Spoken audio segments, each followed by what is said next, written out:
All right, guys, welcome to the channel. If you like what you see, please like and subscribe and press that little notification button. Okay, I'm here with my good buddy John. Our first subject that we're going to be talking about on the channel is going to be training and both of our experiences with it. I'm in no way a subject matter expert. These videos are for fun, so please sit back and enjoy. All right, John. Yes. So, what have your experiences been with training? Well, how I got into it when I was working at a company a while back, I realized this was in early 2000s that there was a serious lack of training, right? And particularly continuing education. So, refreshers or deeper dives into things that people needed to know after they'd been in the position for a while. And I convinced the upper management of that company to let me start doing that kind of work. Fell in love with it. Unfortunately, economically, things changed for the company, and they felt like it was a position they couldn't afford anymore. And when I went out into the open market and started trying to find positions that would allow me to continue doing that type of work, found out I didn't have the requisite educational background for it. So I went back, got a master's in education, combined that with my 20 odd years of sales experience, and started working in training salespeople. I've worked for Fortune 500 companies and privately owned companies, so I've seen a lot of those kinds of environments, right? I've seen pretty much kind of every kind of environment you would expect in a training atmosphere. I worked for a company that was very revolving door. I was training 25 to 30 people at a time, 3-week trainings, one right after the other. And the philosophy seemed to be, if you get 5 people that stay 6 months out of those 30, then that's a good number. And then I've worked for other companies where the desire was to have people well trained and comfortable enough in their positions that they wanted to stay and grow within the company. And obviously it just depends on what your business model is. I'm not going to say that one's better than the other. Obviously one's better to work for than the other. Right. I think one of the keys to having a long-term career with an organization is understanding the functions of your job and understanding how all the parts work together. And I think the more education you get along that regard, the more happy you're going to be with your job long term, and the more you're going to be satisfied and want to stay. Right? Awesome. So I won't name names, but I recently went through a company that had very, very poor training. It was very quick. It was not in depth, and I just felt super ill prepared when I started the job. So, can you tell me? I don't know how to put this. Why would they do that? Yeah. Thank you. It's because they have a business model of a least common denominator. Okay. Right. So they go into it expecting a high amount of turnover. Right. They don't expect these positions to stay long because, in the end, they're not looking for growth. They're just looking for a task that can be accomplished.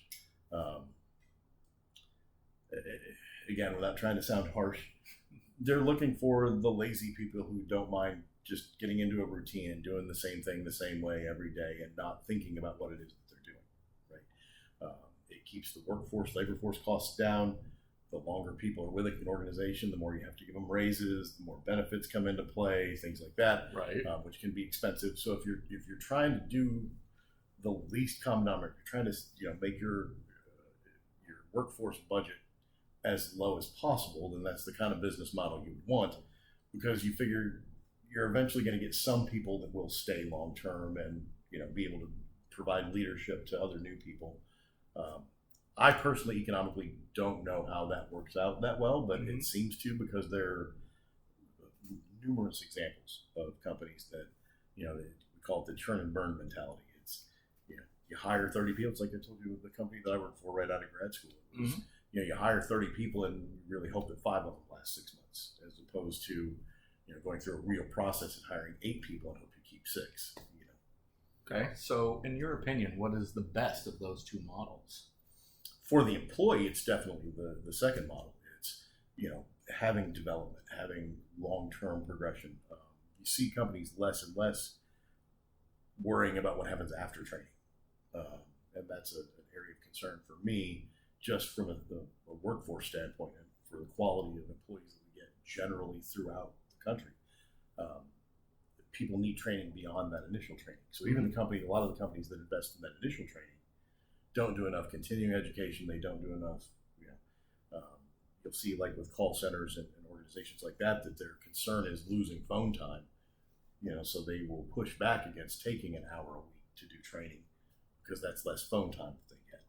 That's a productivity kind of marker. But yeah, I definitely think that for the employee, the second model is better. Most people want a job that they can be happy with, that they know what they're doing, that they feel comfortable and they feel like the expectations are clear, and that they have the ability to perform to those expectations. And that's what creates employee loyalty. It's what creates longevity in someone. But again, that for the company's point of view, if you've got 15 people in a call center and they've all been there 10 years, now you're paying them 3-4 times what you would have to pay somebody who just walked in off the street. Right. Okay. So for, say you're a hard worker, you're in the first business model and you go through that quick training and you get promoted fast. Now you're the manager. Right. And you got people coming to you saying, hey, I need more training.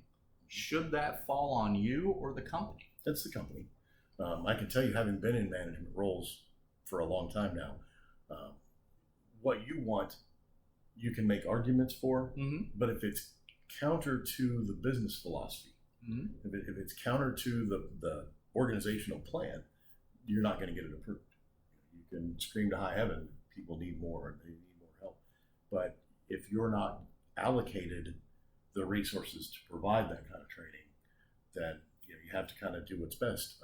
I know that in my situations, when I've been in those situations in the past, I try to do as much side-by-side training as I can. I try to do as much the kinds of training that don't lose productivity in the end, but are not as effective as doing a classroom style training. Right. That's a great answer. Thank you. All right. I'm known for great answers. You are. That's why you are my very first guest on my new podcast. I'm sorry I did not mention it yet, but it is Shooting the Stuff with Sean. Sean spelled SEAN. We try to have fun. We're going to change gears a little bit. And we're going to talk about the exciting stuff that's coming out in the Marvel Cinematic Universe. Yes. You hit my weak point. So John has a very good theory that we were just discussing off camera, and I just like to have him put it out on camera because I think it's really great as far as WandaVision and about how that reality is going to turn out. So I'm going to turn it over to John here. And obviously I don't have any inside knowledge about a part of the Marvel Universe in any way other than as a huge fan. Right. But just from watching the previews that I've seen, it's my belief that this is going to be set as an alternate reality that the Scarlet Witch creates, in which she can bring Vision back to life, because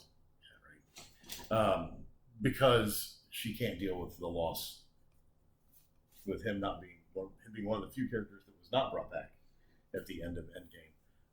That grief overwhelms her, and because she is one of the most powerful mutants in the entire Marvel Universe, which I don't know if they'll ever get into the fact that she's a mutant. When they first started with her, they couldn't. But she is one of the most powerful reality-altering powers. Right. So it's my belief that where she was in the Avengers Tower, they showed her so much, especially during Civil War, just watching TV and not having any. So she's got this background with all the TV shows. So I believe that she's trying on different realities with her and Vision, and modeling them after these TV shows that she's watched to try to figure out which one is going to make her the happiest and make her feel fulfilled. Guys, can you believe that bomb? What? It's a guess. Total guess. Okay. All right. Since I know some of our viewers aren't going to be familiar with this backstory of Rogue and Miss Marvel, I'm going to go ahead and switch gears to that so that we can just give you a little information. Again, this channel is just Shooting the Stuff with Sean. We're just going to switch gears all the time. I might do a couple accents just for funsies. It's so right. We're going to get through this together. This is very rough. Again, first video. Just bear with me. It's going to get better. We hope. We hope. Fingers crossed. Well, what you're alluding to, I have to first give credit that I have heard, this is not my guess, I've heard as a rumor that Rogue is going to be the villain in the next Captain Marvel movie. Just so those of you who are in love with the MCU but don't have any comic history, go back a little bit. Ms. Marvel, actually Captain Marvel was originally Ms. Marvel, right? And when she was Ms. Marvel, Rogue, who is now known as a hero in Marvel movies, but originally was a villain in the comics and has the ability to steal people's powers temporarily. She got into a fight with Ms. Marvel and somehow ended up permanently stealing her powers and her thoughts and those kinds of things, right? So Rogue, initially with her powers, could not fly like she does in the animated series, didn't have the super strength, all that. All that actually comes from Ms. Marvel, who was left powerless. And that's when Rogue actually becomes a hero in the comics, because she can't deal with the two sets of thought patterns that are in her head, hers and Carol Danvers, who is Captain Marvel now. So she goes to Professor Xavier to help her learn how to deal with having these two separate personalities and sets of memories, right? So that makes her good. And then in the comics, Carol Danvers goes into space with the X-Men, gets experimented on by the Kree, becomes a hero called Binary, and then adopts the role of Captain Marvel. So that's in the comics how Ms. Marvel goes from Captain Marvel. But the rumor that I've heard is that Rogue is actually going to be the villain in Captain Marvel 2, which would be awesome as far as a third, nod to the comics and the origin stories in the comics. Absolutely. So it could be a lot of fun. I agree. All right.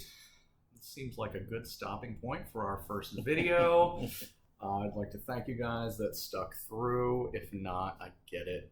Well, they're not seeing this if they didn't stick through. So just come back and see us again, and hopefully you have a great day.